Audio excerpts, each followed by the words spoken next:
করিম ভাই, আজকের চিকেন একদম টাটকা। 1 কেজি নেন, আমি ভালো করে ওজন করে দিচ্ছি।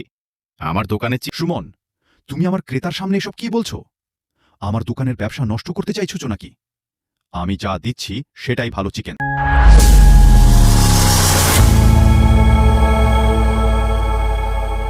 শালবন বাজারে রফিকের একটি চিকেনের দোকান ছিল। বিক্রি ভালো হলেও বেশি লাভের জন্য সে মাঝে মাঝে ক্রেতাদের ঠকাতে। আসেন করিম ভাই, আজকের চিকেন একদম টাটকা। 1 কেজি নেন, আমি ভালো করে ওজন করে দিচ্ছি। আমার দোকানের চিকেন নিয়ে কেউ অভিযোগ করে না। আপনি পুরনো ক্রেতা, আপনাকে ভালো জিনিসই দেব। নিশ্চিন্তে নিয়ে যান। রফিক ভাই, গতকাল আপনার কাছ থেকে নেওয়া চিকেনের কয়েকটা টুকরো ভালো ছিল না, তাই আজকে একটু ভালো করে দেখে দেবেন। আমি ঝামেলা করতে চাই না, শুধু ভালো জিনিস চাই। আপনার দোকান থেকে অনেক দিন ধরে কিনছি, ভালো দিলে আবারও আপনার কাছ থেকেই কিনব। আরে ভাই, কোনো সমস্যা হবে না। আজকের চিকেন সব ভালো। আমি নিজের হাতে আপনার জন্য ওজন করছি, আপনি নিশ্চিন্তে নিয়ে যান। চাচা, আমি একটা কাজ খুঁজছি। পড়াশোনার পাশাপাশি আপনার দোকানে কাজ করতে চাই।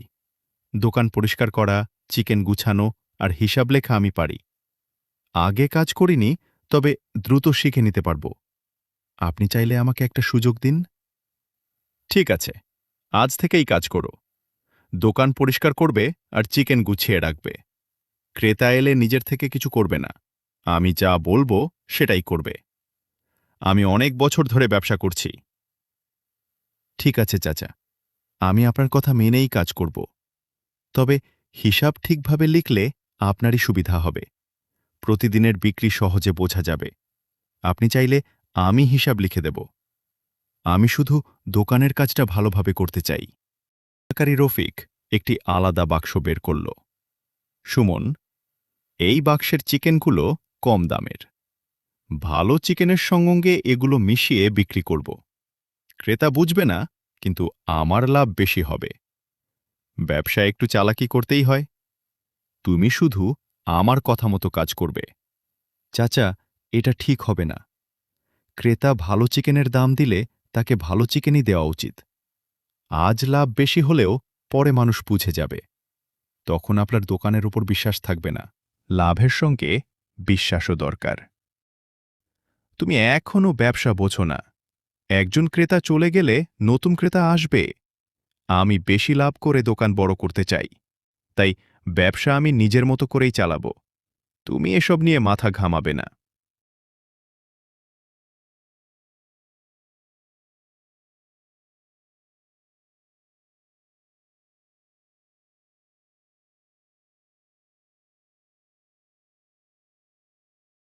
রফিক ভাই, সকালে নেওয়া চিকেনের কয়েকটা টুকরো ভালো ছিল না। আমি আপনাকে দোষ দিতে আসিনি। হয়তো ভুল করে অন্য চিকেন চলে গেছে। তবে আপনাকে জানানো দরকার মনে হল। আপনি একটু সাবধান থাকবেন। করিম ভাই, আপনার সঙ্গে আমি ইচ্ছা করে খারাপ কিছু করব নাকি? হয়তো বাড়িতে রাখার সময় সমস্যা হয়েছে। পরের বার আমি নিজে আপনার চিকেন বেছে দেব। তখন আর কোনো সমস্যা হবে না। আপনি নিশ্চিন্ত থাকেন। ঠিক আছে, আমি আপনাকে বিশ্বাস করেই বললাম। আমি কোনো ঝামেলা চাই না, শুধু ভালো জিনিসটাই চাই। আপনি সাবধান থাকবেন। আচ্ছা, আমি এখন যাই।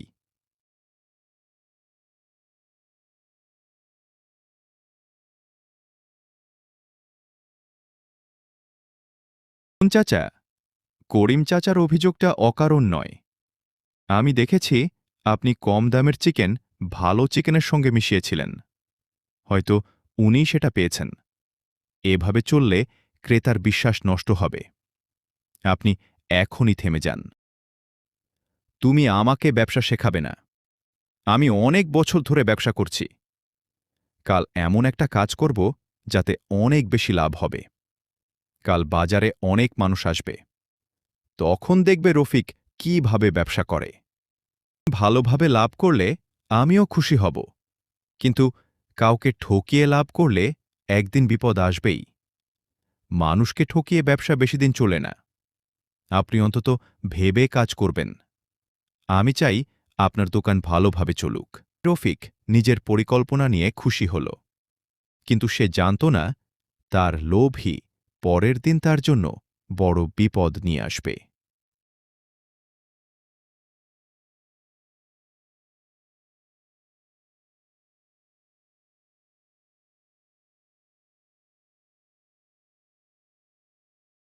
পরদিন সকালে রফিক দোকানে চিকেন সাজাচ্ছিল। বাজারে অনেক মানুষ আসবে। আজ আমি কম দামের চিকেনের সঙ্গে ভালো চিকেন মিশিয়ে বিক্রি করব। সবাই ভালো চিকেনের দাম দেবে, এতে আমার লাভ অনেক বেশি হবে। আজকের দিনটা আমার ব্যবসার সবচেয়ে লাভের দিন হবে। চাচা, আপনি আবার সেই কাজ করবেন? কালও বলেছিলাম এভাবে ক্রেতাদের ঠকানো ঠিক নয়। মানুষ একদিন না একদিন বিষয়টা বুঝে যাবে, তখন আপনার দোকানে সুনাম নষ্ট হবে। এখনো সময় আছে, আপনি ভালোভাবে ব্যবসা করুন। তুমি চুপ করে তোমার কাজ করো, আমাকে নিয়ে এত চিন্তা করার দরকার নেই। আমি জানি কিভাবে লাভ করতে হয়। আজ তুমি শুধু চিকেন গুছিয়ে রাখবে, বাকিটা আমি সামলে নেব।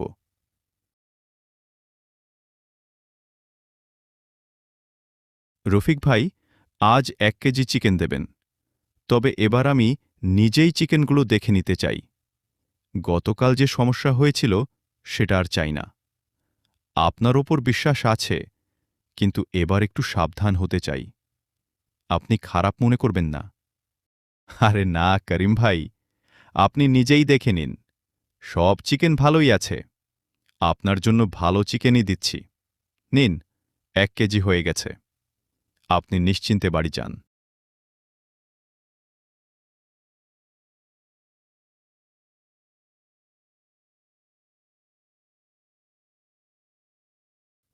করিম চাচা, 1 মিনিট। আপনি চাইলে এই চিকেনগুলো একটু ভালো করে দেখে নিতে পারেন, কারণ সব চিকেন একরকম নয়। আমি চাই আপনি আপনার টাকা দিয়ে সঠিক জিনিসটাই পান। আপনি নিজে দেখে তারপর নিন। সুমন, তুমি আমার ক্রেতার সামনে এসব কি বলছো? আমার দোকানের ব্যবসা নষ্ট করতে চাইছো নাকি? আমি যা দিচ্ছি সেটাই ভালো চিকেন। তুমি চুপ করো। না রফিক ভাই, সুমন খারাপ কিছু বলেনি। আমি নিজেই একটু দেখে নিচ্ছি। আরে, এখানে তো কিছু চিকেন দেখতে অন্যরকম। এগুলো কি সেই কম দামের চিকেন? আসলে হ্যাঁ, কয়েকটা কম দামের চিকেন ছিল, কিন্তু আমি শুধু একটু বেশি লাভের জন্য ভালো চিকেনের সঙ্গে মিশিয়েছিলাম। আমি ভাবিনি বিষয়টা এভাবে ধরা পড়বে। আমি সত্যিই ভুল করেছি। লোভের কারণে আমি নিজের ক্রেতাদের বিশ্বাস নষ্ট করেছি। রফিক ভাই, আপনি যদি প্রথম থেকে সত্য কথা বলতেন তাহলে এমন হতো না। ব্যবসায় লাভ করা দোষ নয়, কিন্তু ক্রেতাকে ঠকিয়ে লাভ করা ঠিক নয়। আমি চাই আপনি আজ থেকে সৎভাবে ব্যবসা করুন, তাহলে আমরাও আবার আপনার দোকান থেকে কিনব। 12 সুমন চাচা, আমি আপনাকে আগেই বলেছিলাম, ভালোভাবে ব্যবসা করলে লাভ হয়তো একটু কম হবে, কিন্তু মানুষের বিশ্বাস পাওয়া যাবে। আর সেই বিশ্বাস থাকলে ক্রেতারা বারবার আপনার দোকানে আসবে। এটাই আসল লাভ। সুমন, তুমি ঠিক বলেছিলে। আমি শুধু বেশি লাভের কথা ভেবেছিলাম। আজ বুঝলাম টাকা দিয়ে সবকিছু কেনা যায় না। আমি আর কখনো ক্রেতাদের ঠকাবো না। আজ থেকে সৎভাবেই ব্যবসা করব।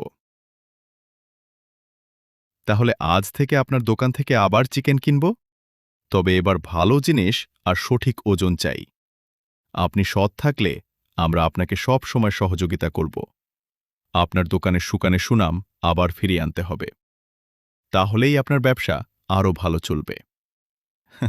অবশ্যই করিম ভাই, আজ থেকে আমার দোকানে কোনো ভেজাল বা ঠকানো থাকবে না। সুমন, তুমি আমার হিসাবও ঠিকভাবে রাখবে। আমি চাই আমার দোকানটা মানুষের বিশ্বাসের দোকান হোক। তোমার কথা না শুনলে আজ আরও বড় বিপদ হতে পারত। তো আপনি ভুল বুঝতে পেরেছেন, এটাই সবচেয়ে বড় কথা।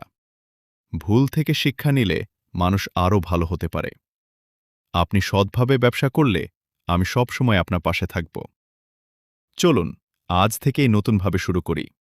এবার দোকানটা সত্যিকারের ভালো দোকান বানাই। রফিক নিজের ভুল বুঝতে পারল। লোভ ছেড়ে সে সৎভাবে ব্যবসা শুরু করল। কিছুদিনের মধ্যেই ক্রেতাদের বিশ্বাস আবার ফিরে এলো। করে সাময়িক লাভ করা যায়, কিন্তু সততা ও বিশ্বাসই দীর্ঘদিনের আসল সম্পদ। শেষ।